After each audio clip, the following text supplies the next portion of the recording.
It made me angry that he was allowed to do that again, and it made me feel guilty that I couldn't stop it.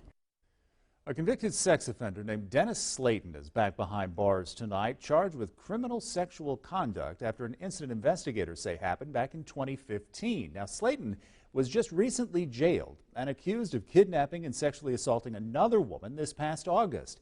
He told 7 News the woman bit off his penis, then denied the accusations against him. Now another woman who says she is also one of Slayton's victims is coming forward. She spoke exclusively to 7 News reporter STEFANY BORNMAN. Stephanie?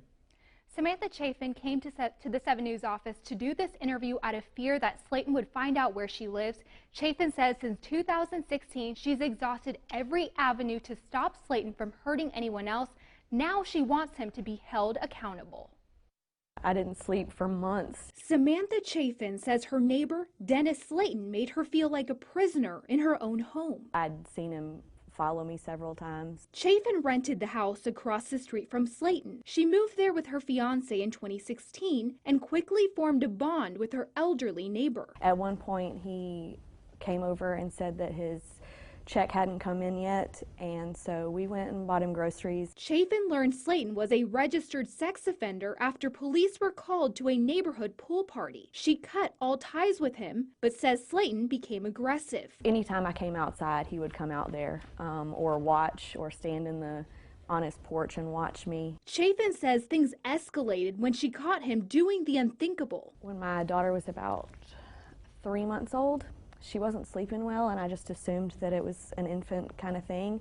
And I woke up one night and walked in to her room, and he was shining a flashlight through her bedroom window. She filed a no trespass notice and started a journal detailing every run-in with Slayton. Sometimes it was 10 incidents a day. Chafin says she finally had enough to file a restraining order, but that didn't stop Slayton from contacting her. He started calling my phone. He started describing what I looked like naked. Arrest warrants from August show Slayton's accused of kidnapping a woman and forcing her to perform oral sex while at knife point. He posted bond for those charges. On Friday, 7 News obtained new warrants that accuse Slayton of sexually assaulting another woman in the same way back in 2015. It made me angry that he was allowed to do that again.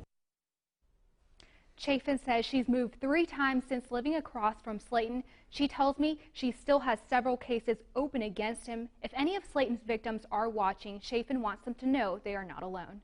Gordon. All right, Stephanie, thank you. Slayton was arrested yesterday by Greenville County deputies and charged in this 2015 sexual assault. He's been denied bond this time. Now, he's been previously convicted of voyeurism in South Carolina. In Georgia, he was convicted of sodomy and attempted rape. He's considered a Tier 3 sex offender, the most serious ranking of those sex offenders online.